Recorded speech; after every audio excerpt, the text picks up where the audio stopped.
নমস্কার। এখন পড়ব তুঙ্গভদ্রা তীরের চতুর্থ পর্বের ৬ নম্বর পরিচ্ছেদ। সে রাত্রে বিজয়নগর রাজ্যে কাহারও নিদ্রা আসিল না। রাত্রির আকাশ ভরিয়া রণদুন্দুভীর নিনাদ স্পন্দিত হইতে লাগিল। দুন্দুভী ধ্বনির তাৎপর্য বুঝিতে কাহারও বিলম্ব হয় নাই। যুদ্ধ, শত্রু আক্রমণ করিয়াছে। দূর গ্রামে গ্রামে গৃহস্থেরা দুন্দুভী শুনিয়া শয্যায় উঠিয়া বসিল। ঘরে অস্ত্রশস্ত্র যাহা ছিল তাহাতে শান দিতে লাগিল। নগরের সাধারণ জনগণ পরস্পরের গৃহে গিয়া উত্তেজিত জল্পনা কল্পনা আরম্ভ করিয়া দিল। ধনী ব্যক্তিরা সোনাদানা লুকাইতে প্রবৃত্ত হইলেন। গণ্যমান্য রাজপুরুষেরা রাজসভার দিকে ছুটিলেন। সৈনিকেরা বর্মচর্ম পরিয়া প্রস্তুত হইল। অনেক দিন পরে যুদ্ধ। সৈনিকদের মনে হর্ষোদ্দীপনা, মুখে হাসি। সৈনিক বধূদের চোখে আশঙ্কার অশ্রুজল। রাত্রি দ্বিপ্রহরে রাজা ও লক্ষণমল্লভ দুই দল সৈন্য লইয়া পূর্ব ও পশ্চিমে যাত্রা করিলেন। অশ্বারোহী সৈনিকদের হস্তধৃত মশাল শ্রেণী অন্ধকারে জ্বলন্ত ধূমকেতুর ন্যায় বিপরীত মুখে ছুটিয়া চলিল।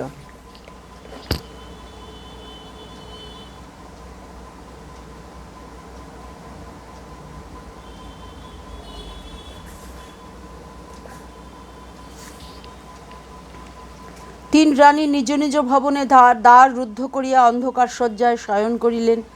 পদ্মালয়াম্বিকা শিশুপুত্র মল্লিকার্জুনকে বুকে লইয়া আকাশ পাতাল চিন্তা করিতে লাগিলেন। যুদ্ধ ব্যাপারে নারীর করণীয় কিছু নাই, তাহারা কেবল কাল্পনিক বিভীষিকার আগুনে দগ্ধ হইতে পারে। বিদ্যুন্মালা নিজের স্বতন্ত্র কক্ষে ছিলেন। তিনি কক্ষের বাহিরে যাইতেন না। মণিকঙ্কনা মাঝে মাঝে দ্বারের নিকট হইতে তাহাকে দেখিয়া যাইত। এক গৃহে থাকিয়াও দুই ভগিনীর মাঝখানে দূরত্বের সৃষ্টি হইয়াছিল। আজ বিদ্যুন্মালা নিজ শয্যায় জাগিয়া শুইয়াছিলেন। মণিকঙ্কনা আসিয়া তাহার শয্যা পার্শ্বে বসিল। জলভরা চোখে বলিল, রাজা যুদ্ধে চলে গেলেন। বিদ্যুন্মালা সবিশেষ কিছু জানিতেন না, কিন্তু রাজপুরীতে উত্তেজিত ছুটাছুটি দেখিয়া ও দুন্দুভী ধ্বনি শুনিয়া বুঝিয়াছিলেন গুরুতর কিছু ঘটিয়াছে। তিনি মণিকঙ্কনার হাতের উপর হাত রাখিলেন, কিছু বলিলেন না। মণিকঙ্কনা আবার বলিল, অর্জুন বর্মা এসেছিলেন।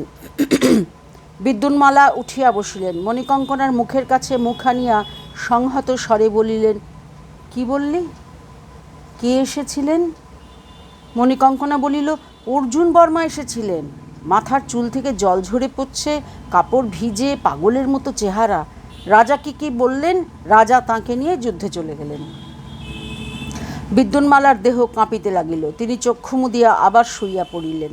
তিনি জানিতেন রাজা অর্জুন বর্মাকে নির্বাসন দিয়াছেন। তারপর হঠাৎ কি হইল? অর্জুন বর্মা ফিরিয়া আসিলেন কেন? অনিশ্চয়ের সংশয়ে তাহার অন্তর মথিত হইয়া উঠিল। মণিকঙ্কনার অন্তরে অন্য প্রকার মন্থন চলিতেছে। রাজা যুদ্ধে গিয়াছেন। যাহারা যুদ্ধে যায় তাহারা সকলে ফিরিয়া আসে না। রাজা যদি ফিরিয়া না আসেন? সে অবসন্নভাবে বিদ্যুন্মালার পাশে শয়ন করিল। বাহু দিয়া তাহার কণ্ঠ জড়াইয়া লইয়া ম্রিয়মাণ স্বরে বলিল, মালা, কি হবে ভাই? বিদ্যুন্মালা উত্তর দিলেন না। সারা রাত্রি দুই ভগিনী পরস্পরের গলা জড়াইয়া জাগিয়া রহিলেন। বলরাম রাত্রে ঘুমায় নাই। রন্ধ্রের মধ্যে একটি মৃতদেহকে সঙ্গী লইয়া জাগিয়াছিল। আবার যদি কেহ আসে তাহাকে শহীদের শরবত পান করাইতে হইবে। অর্জুন কি বিজয়নগরে পৌঁছিয়াছে? রাজাকে সংবাদ দিতে পারিয়াছে? সংবাদ পাইয়া রাজা কি তৎক্ষণাৎ সৈন্য সাজাইয়া বাহির হইবেন? যদি বিলম্ব করেন? সকাল হইল, রৌদ্রোজ্জ্বল প্রভাত। সাময়িকভাবে মেঘ সরিয়া গিয়াছে। বলরামের কৌতূহল হইল, দেখিত মিয়া সাহেবরা কি করিতেছে। সে পাশের দিক দিয়া রন্ধ্রমুখের কাছে গিয়া বাহিরে উঁকি মারিল।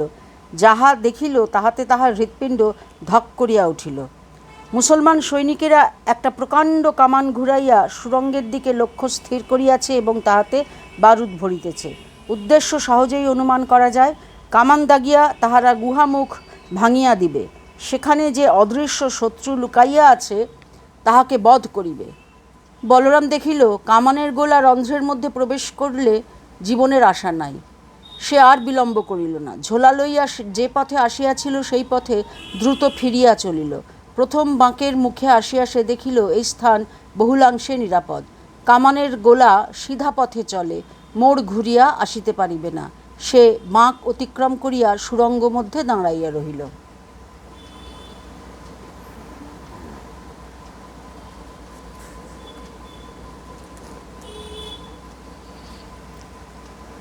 কিছুক্ষণ পরে বিকট শব্দ করিয়া কামানের গোলা রন্ধ্রপথ মধ্যে আসিয়া পড়িল।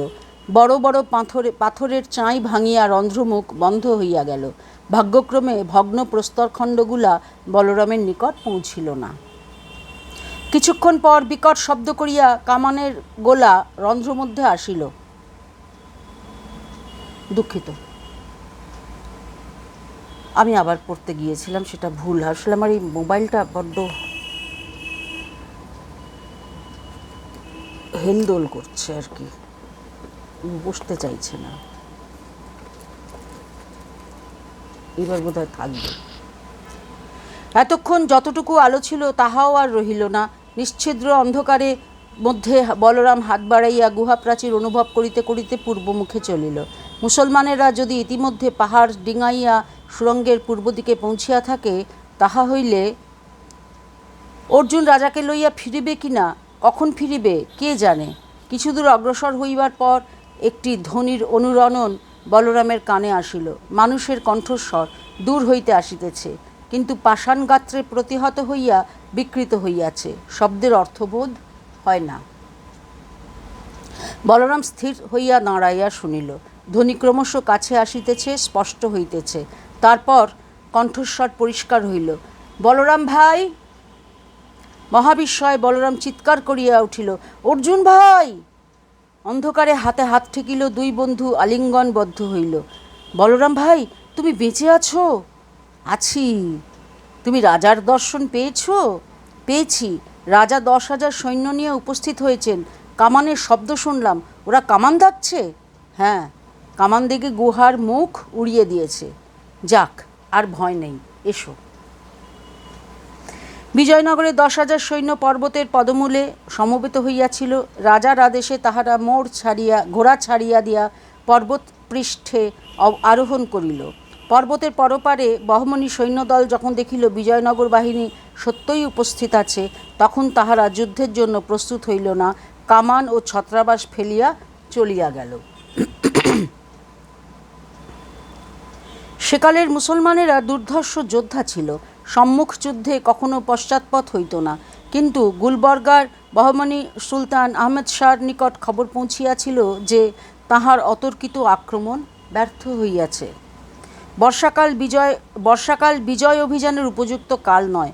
অবশ্য অতর্কিত আক্রমণ করিয়া পররাজ্য খানিকটা দখল করিয়া বসিতে পারিলে লাভ আছে, কিন্তু সম্মুখ যুদ্ধ অসমীচীন। তিনি তাই সৈন্যদলকে ফিরিয়া আসিবার আদেশ পাঠাইয়াছিলেন। বহমনি সৈন্যদল যুদ্ধস্পৃহা দমন করিয়া চলিয়া গেল। বিজয়নগরের সৈন্যদলও নিজ রাজ্যের সীমানা লঙ্ঘন করিল না। অবশ্যম্ভাবী যুদ্ধ স্থগিত রহিল। মহারাজ দেবরায় 2,000 সৈন্য পশ্চিম সীমান্তে রাখিয়া রাজধানীতে ফিরিয়া আসিলেন। অর্জুন ও বলরাম তাহার সঙ্গে আসিল। ওদিকে পূর্ব সীমানা হইতে ধননায়ক লক্ষণও ফিরিয়া আসিলেন। সেখানে শত্রু সৈন্য নদী পার হইবার উদ্যোগ করিতেছিল। নদীর পরপারে বিজয়নগরের বাহিনী উপস্থিত হইয়াছে দেখিয়া তাহারা বিমর্ষভাবে প্রস্থান করিল। অতঃপর রাজা ও মন্ত্রী বহিঃসূত্র সম্বন্ধে অনেকটা নিশ্চিন্ত হইয়া আভ্যন্তরিক চিন্তায় মনোনিবেশ করিয়াছেন। শ্রাবণ মাস সমাগত। রাজগুরু বিবাহের দিন স্থির করিয়াছেন। শ্রাবণের শুক্লা ত্রয়োদশীতে বিবাহ, সুতরাং বিবাহের কথা সর্বাগ্রে চিন্তনীয়। রাজা ও মন্ত্রী মিলিয়া মতলব স্থির করিয়াছেন যাহাতে সব দিক রক্ষা হয়। মতলব স্থির করিয়া তাহারা রাজগুরুর সঙ্গে পরামর্শ করিয়াছেন। রাজগুরু পরিস্থিতির গুরুত্ব উপলব্ধি করিয়া এই সামান্য কৈতবে সম্মতি দিয়াছেন। এদিকে দ্বিপ্রহরে মধ্যাহ্নভোজন সমাপন করিয়া মহারাজ বিরাম কক্ষে আসিয়া বসিলেন। পিঙ্গলার হাত হইতে পান লইয়া বলিলেন, বিদ্যুন্মালাকে পাঠিয়ে দাও, আর মণিকঙ্কনাকে আটকে রাখো, সে যেন এখন এখানে না আসে। কিছুক্ষণ পর বিদ্যুন্মালা ধীরে ধীরে কক্ষে প্রবেশ করিলেন। এই কয়দিনে তাহার শরীর কৃশ হইয়াছে, মুখে রক্তহীন পাণ্ডুতা, গতিভঙ্গি ঈষৎ আড়ষ্ট। তিনি রাজার সম্মুখে আসিয়া নতমুখে দাঁড়াইলেন। রাজা ক্ষণকাল তাহার মুখের পানে চাহিয়া গম্ভীর কণ্ঠে বলিলেন, শেষবার প্রশ্ন করছি, তুমি আমাকে বিবাহ করতে চাও না? বিদ্যুন্মালা নতনয়নে নির্বাক রহিলেন। রাজা বলিলেন, অর্জুনকেই তুমি আমার চেয়ে যোগ্যতর পাত্র মনে করো? এবারও বিদ্যুন্মালা নীরব, কেবল তাহার অধর ঈষৎ কম্পিত হইল। রাজা একটি গভীর দীর্ঘশ্বাস মোচন করিয়া বলিলেন, স্ত্রী জাতির চরিত্র সত্যই দুর্গেয়। যা হোক, তুমি যখন পণ করেছ অর্জুনকে ছাড়া আর কাউকে বিবাহ করবে না, তখন তাই হবে। অর্জুনের সঙ্গেই তোমার বিবাহ দেব। বিদ্যুন্মালার মুখ অতর্কিত ভাবসংঘাতে অনির্বচনীয় হইয়া উঠিল। অধরষ্ঠ বিবৃত করিয়া থরথর কাঁপিতে লাগিল। তিনি একবার ভয়সংকুল চক্ষু রাজার দিকে তুলিয়া আবার নত করিয়া ফেলিলেন। তারপর কম্পিত দেহে ভূমির উপর রাজার পদমূলে বসিয়া পড়িলেন। রাজা আঙুল তুলিয়া বলিলেন, কিন্তু একটা শর্ত আছে। বিদ্যুন্মালা ভয়ে ভয়ে আবার চক্ষু তুলিলেন। শর্ত? কিরূপ শর্ত? রাজা বলিলেন, তোমার বিদ্যুন্মালা নাম আর চলবে না। আজ থেকে তোমার নাম মণিকঙ্কনা, বুঝলে? বিদ্যুন্মালা কিছুই বুঝিলেন না, কিন্তু ইহাই যদি শর্ত হয় তবে ভয়ের কি আছে? তিনি ক্ষীণ বাষ্পরুদ্ধ স্বরে বলিলেন, যথাজ্ঞার্য।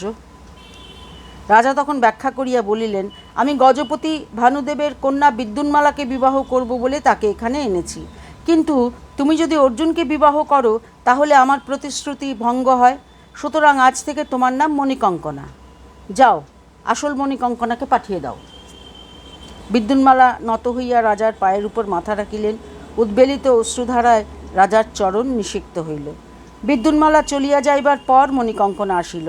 তাহারও গতিভঙ্গি শঙ্কা জড়িত, চক্ষু সংশয়ে বিস্ফারিত। সে অস্ফুট বাক্য উচ্চারণ করিল, মহারাজ, আমাকে ডেকেছেন?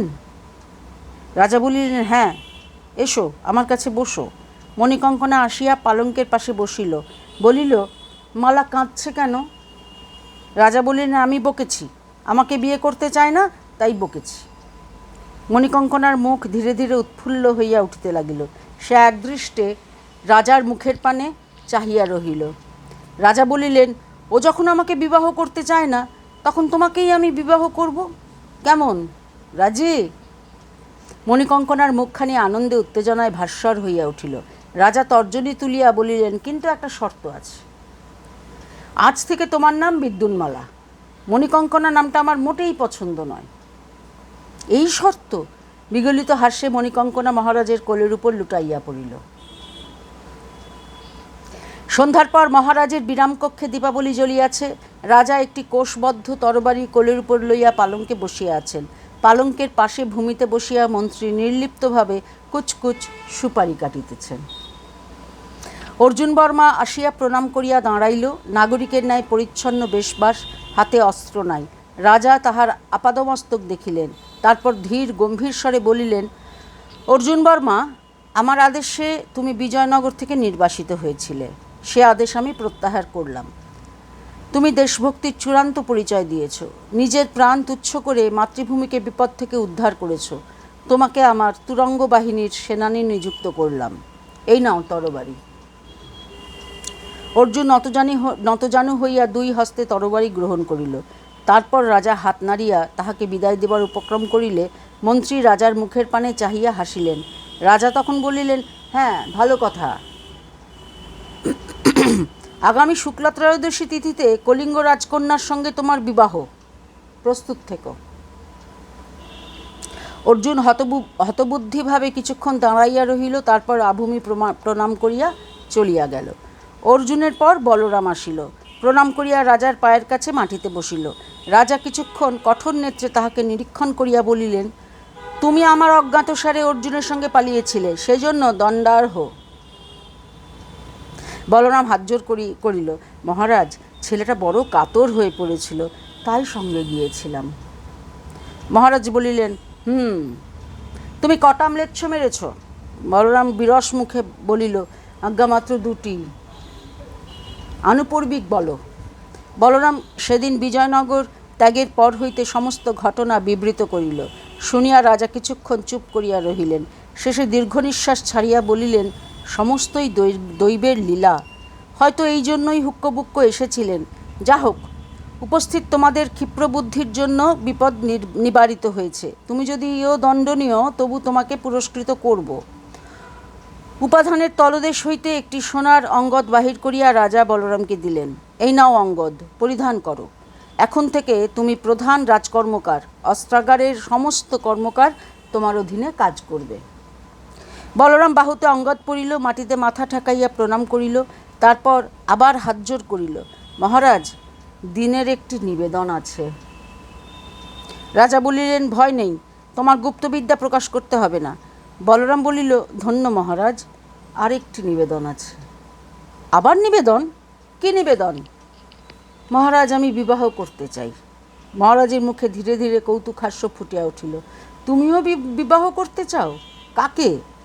মহারাজ, তার নাম মঞ্জিরা, আপনার অন্তঃপুরের রন্ধনশালার দাসী। তার পিতৃপরিচয় আছে? আছে মহারাজ। মঞ্জিরার পিতার নাম বীরভদ্র, তিনি মহারাজের হাতিশালার একজন হস্তিপক। তাঁর অনুমতি চাইতে গিয়েছিলাম, তিনি বললেন মহারাজ যদি অনুমতি দেন তাঁর আপত্তি নেই। রাজা কুতূহল ভরা চক্ষে কিছুক্ষণ বলরামকে নিরীক্ষণ করিয়া বলিলেন, বীরভদ্রের যদি আপত্তি না থাকে আমারও আপত্তি নেই। তুমি ধূর্ত বাঙালি, তোমাকে বেঁধে রাখবার জন্য কঠিন শৃঙ্খল চাই। এখন যাও, আগামী শুক্লা ত্রয়োদশীর দিন তোমার বিবাহ হবে। বলরাম মহানন্দে প্রণাম করিতে করিতে পিছু হটিয়া কক্ষ হইতে নিষ্ক্রান্ত হইল। রাজা মন্ত্রীর পানে চাহিয়া হাসিলেন। মন্দ হলো না, একসঙ্গে 3টে বিবাহ, যত বেশি হয় ততই ভালো। বরযাত্রীদের চোখে ধুলো দেওয়া সহজ হবে। এবার পড়ছি 7 নম্বর পরিচ্ছেদ। রাজা এবং রাজকুলোদ্ভব পাত্রপাত্রীদের বিবাহ হইবে পম্পাপতির মন্দিরে, ইহাই চিরাচরিত বিধি। রাজার অনুমতি থাকিলে অন্য বিবাহও পম্পাপতির মন্দিরে সম্পাদিত হইতে পারে। রাজার বিবাহের তিথি জনসাধারণের মধ্যে প্রচারিত হইবার পর রাজ্যময় উৎসবের ধুম পড়িয়া গেল। রাজা ইতিপূর্বে 3বার বিবাহ করিয়াছেন। চতুর্থবারে বেশি ধুমধাম হওয়ার কথা নয়, কিন্তু সদ্য বিপদমুক্তির পর রাজার বিবাহ, তাই উৎসব একটু বেশি জাঁকিয়া উঠিল। গৃহে গৃহে পুষ্পমালা দুলিল, নানা বর্ণের কেতন উড়িল। নাগরিকারা দলবদ্ধভাবে গীত গাইতে গাইতে নগর প্রদক্ষিণ করিতে লাগিল। চতুষ্পথে চতুষ্পথে বাজিকরের খেলা, মাঠে মাঠে মল্লযোদ্ধাদের বাহ্যাস্ফোট, হাতির লড়াই, তুঙ্গভদ্রার বুকে বিচিত্র নৌকাপুঞ্জের সম্মিলিত জলকেলি। বিজয়নগরের প্রজাগণ রাজাকে ভালোবাসে, স্বতঃপ্রবৃত্ত হইয়া উৎসবে গা ঢালিয়া দিয়াছে। রাজসভার প্রাঙ্গণেও বিপুল মণ্ডপ রচিত হইয়াছে, সেখানে অহরাত্র পান, ভোজন, রঙ্গরস, নৃত্যগীত চলিয়াছে। তারপর বিবাহের দিন আসিয়া উপস্থিত হইল। সূর্যোদয়ের সঙ্গে সঙ্গে নগরে বিরাট হৈ হৈ পড়িয়া গেল। হাতি ঘোড়ার শোভাযাত্রা, সৈন্যবাহিনী বাজনা বাজাইয়া সদর্পে কুচকাওয়াজ করিতে লাগিল। দলে দলে নাগরিকা মহার্ঘ বস্ত্রালঙ্কারে ভূষিত হইয়া পম্পাপতির মন্দিরের দিকে ধাবিত হইল, তাহারা রাজার বিবাহ দেখিবে। রাজবৈদ্য দামোদর স্বামী একটি ভৃঙ্গারে কোহল লইয়া অতিথি ভবনে উপস্থিত হইলেন। রসরাজ সবেমাত্র প্রাতঃকৃত্য সমাপন করিয়া জলযোগে বসিয়াছিলেন। দামোদর স্বামী দ্বারের নিকট হইতে ডাকিলেন, বন্ধু, আমি এসেছি। ক্ষীণ দৃষ্টি রসরাজ গলা শুনিয়া চিনিতে পারিলেন। আরে বন্ধু, এসো এসো। দামোদর আসিয়া বসিলেন, ভৃঙ্গারটি সম্মুখে রাখিয়া বলিলেন, আজ মহা আনন্দের দিন, তাই তোমার জন্য একটু কোহল এনেছি, সদ্য প্রস্তুত তাজা কোহল। তুমি একটু চেখে দেখো। এ বড় উত্তম কথা, আমার কোহল প্রায় ফুরিয়ে এসেছে, সুতরাং এসো, তোমার কোহলই পান করা যাক। 2 বন্ধুর উৎসব আরম্ভ হইয়া গেল। ওদিকে অন্যান্য কন্যাযাত্রীরাও উপেক্ষিত হয় নাই। এতদিন তাহারা রাজার আতিথ্যে পানাহার বিষয়ে পরম আনন্দেই ছিল, কিন্তু আজ তাহাদের সমাদর 10 গুণ বাড়িয়া গেল। রাজপুরী হইতে ভারে ভারে মিষ্টান্ন, পক্কান্ন, পরমান্ন আসিল, সেই সঙ্গে কলস কলস সুরা।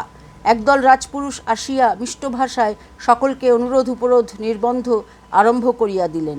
একবার স্বয়ং রাজা আসিয়া সকলকে দর্শন দিয়া গেলেন। কন্যাযাত্রীরা মাতিয়া উঠিল। অপর্যাপ্ত পানাহারের সঙ্গে সঙ্গে অঙ্গভঙ্গি সহকারে নৃত্যগীত, লম্ফঝম্প, ক্রীড়া কৌতুক আরম্ভ করিয়া দিল। ফলে বিবাহের লগ্নকাল যখন উপস্থিত হইল, তখন দেখা গেল অধিকাংশ কন্যাযাত্রী ধরাশায়ী। যাহাদের একটু সংজ্ঞা আছে, তাহারা বিগলিত কণ্ঠে অশ্লীল গান গাহিতেছে এবং নিজ উরুদেশে মৃদঙ্গ বাজাইতেছে। রসরাজের অবস্থাও অনুরূপ। বস্তুত গান না গাহিলেও তিনি মৃদুস্বরে কাব্যশাস্ত্রের রসালো স্থানগুলি আবৃত্তি করিতেছেন এবং মদসিক্ত মসৃণ হাস্য করিতেছেন। কয়েকজন রাজপুরুষ আসিয়া তাহাকে গরুর গাড়িতে তুলিয়া বিবাহস্থলে লইয়া গেল, কারণ তিনি কন্যাকর্তা, বিবাহ বাসরে তাহার উপস্থিতি একান্ত প্রয়োজন। রাজপুরুষেরা রসরাজকে লইয়া বিবাহ সভার পুরোভাগে বসাইয়া দিল। পাশাপাশি 3 জোড়া বরকন্যা বসিয়া আছে। রসরাজ দেখিলেন 6 জোড়া বরকন্যা। তিনি পাত্রপাত্রীর মুখ চোখ ভালো করিয়া দেখিতে পাইলেন না, কিন্তু ভালো করিয়া দেখিবার কি আছে? তাহার মনে বড় আনন্দ হইল। তিনি আনন্দাশ্রু মোচন করিলেন, হাত তুলিয়া সকলকে আশীর্বাদ করিলেন এবং অচিরাৎ উপবিষ্ট অবস্থাতেই ঘুমাইয়া পড়িলেন। যথাকালে বিবাহ ক্রিয়া শেষ হইল। সকলে জানিল কলিঙ্গের রাজকন্যা বিদ্যুন্মালার সঙ্গে রাজার বিবাহ হইয়াছে। সন্দেহের কোনো কারণ নাই, তাই কেহ কিছু সন্দেহ করিল না। দর্শকেরা আনন্দধ্বনি করিতে করিতে সন্তুষ্ট চিত্তে গৃহে ফিরিয়া গেল। এবার শেষ পরিচ্ছেদ, উপন্যাসেরও শেষ পরিচ্ছেদ, 8 নম্বর পরিচ্ছেদ পড়ছি। 3য় দিন প্রত্যুষে কন্যাযাত্রী দল বাদ্যদাম করিয়া বহিত্রে উঠিল। শ্রাবণের ভরা তুঙ্গভদ্রা 2 কূল প্লাবিত করিয়া ছুটিয়াছে। বহিত্র 3টি স্রোতের মুখে ভাসিয়া চলিল। যাত্রীরা এই কয় মাস রাজসমাদরে খুবই সুখে ছিল, কিন্তু তবু ভিতরে ভিতরে গৃহের পানে মন টানিতে আরম্ভ করিয়াছিল। সকলে বহিত্রের পাটাতনে বসিয়া জল্পনা করিতে লাগিল, বহিত্রগুলি 1.5 মাসে কলিঙ্গপত্তনে ফিরিবে কিংবা 2 মাসে ফিরিবে। স্রোতের মুখে নৌকা শীঘ্র চলে, মন আরও শীঘ্র চলে। বিজয়নগর হইতে দূরে তুঙ্গভদ্রার শিলাবন্ধুর সৈকতে ছোট্ট গ্রামটির কথা ভুলিলে চলিবে না। সেখানে মন্দোদরীকে লইয়া চিপিটক মূর্তি আছেন। মন্দোদরীর মনে কোনো খেদ নাই। সে একটি স্বামী পাইয়াছে, গ্রামবধূরা তাহাকে রাঁধিয়া খাওয়ায়। ইতিমধ্যে সে গ্রামের ভাষা আয়ত্ত করিয়াছে, সকলের সঙ্গে প্রাণ খুলিয়া কথা বলিতে পারে। আর কি চাই? গ্রামে তাহার মন বসিয়া গিয়াছে। সারা জীবন এই গ্রামে কাটাইতে পারিলে সে আর কিছু চায় না। চিপিটকের মনের অবস্থা কিন্তু মন্দোদরীর মতো নয়। এই 3 মাসে গ্রামের পরিবেশ তাহার কাছে সহনীয় হইয়াছে, কিন্তু স্বদেশে ফিরিবার আশা তিনি ছাড়েন নাই।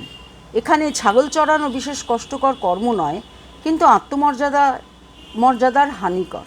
তিনি রাজশালক, একথা কিছুতেই ভুলিতে পারেন না। সেদিন দ্বীপ্রহরে আকাশ লঘু মেঘে ঢাকা ছিল। সূর্য থাকিয়া থাকিয়া ঘোমটা সরাইয়া নববধূর মতো সলজ্জ দৃষ্টিপাত করিতেছিল। চিপিটক ভোজনান্তে ছাগলের পাল লইয়া বনের দিকে যাইবার পূর্বে মন্দোদরীকে বলিয়া গেলেন, নদীর ধারে যাবি, যদি নৌকা আসে। মন্দোদরী বলিল, আচ্ছা গো আচ্ছা, 3 মাস ধরে নদীর ধারে যাচ্ছি, আজও যাব, কিন্তু কোথায় নৌকা? তারা কি এখনো বসে আছে? কোন কালে দেশে ফিরে গেছে? তবু যাস। চিপিটক গভীর নিঃশ্বাস ফেলিয়া ছাগল চড়াইতে চলিয়া গেলেন। তাহার আশার প্রদীপ ক্রমেই নির্বাপিত হইয়া আসিতেছে। তারপর গ্রামের মেয়েরা ঘরের কাজকর্ম সারিয়া নদীতে জল আনিতে গেল। তখন মন্দোদরীও কলস কাঁখে তাহাদের সঙ্গে গল্প করিতে করিতে চলিল। মেয়েরা নদীর ঘাটে বেশিক্ষণ রহিল না। গা ধুইয়া নিজ নিজ কলসে জল ভরিয়া গ্রামে ফিরিয়া গেল। মন্দোদরী বালুর ওপর পা ছড়াইয়া বসিয়া রহিল। স্নিগ্ধ পরিবেশ, আকাশে মেঘ ও সূর্যের লুকোচুরি খেলা, সম্মুখে খরস্রোতা নদীর কলধ্বনি। একাকিনী বসিয়া বসিয়া মন্দোদরীর ঘুম আসিতে লাগিল। বারদুই হাই তুলিয়া সে বালুর ওপর কাত হইয়া শয়ন করিল, তারপর ঘুমাইয়া পড়িল। দিবানিদ্রার অভ্যাস তাহার এখনো যায় নাই। বেলা 3য় প্রহর অতীত হইবার পর মুখে সূক্ষ্ম বৃষ্টির ছিটা লাগিয়া তাহার ঘুম ভাঙিল। সে চোখ মুছিতে মুছিতে উঠিয়া বসিল।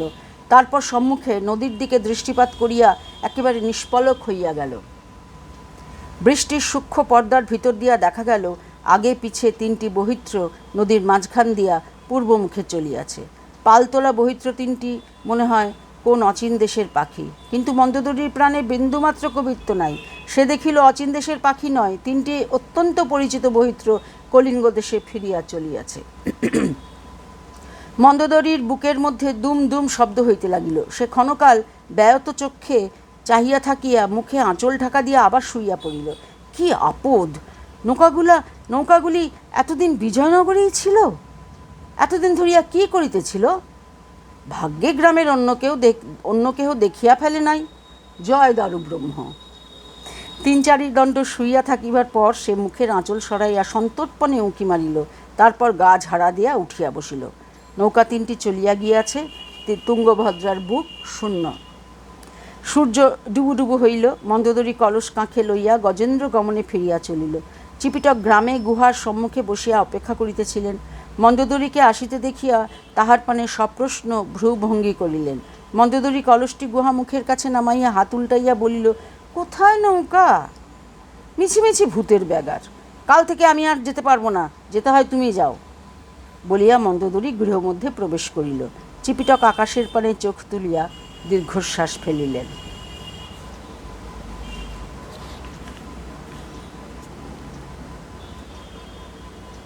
তুঙ্গভদ্রার তীরে উপন্যাসটি শেষ হইল। আপনাদের সকলকে সাধুবাদ, শুভেচ্ছা। আপনারা এতদিন সহ্য করেছেন, এরপর সহ্য করতে হবে, অন্য গল্প বা উপন্যাসে যাব। ততদিন আপনারা সবাই সুস্থ থাকুন, ভালো থাকুন। নমস্কার।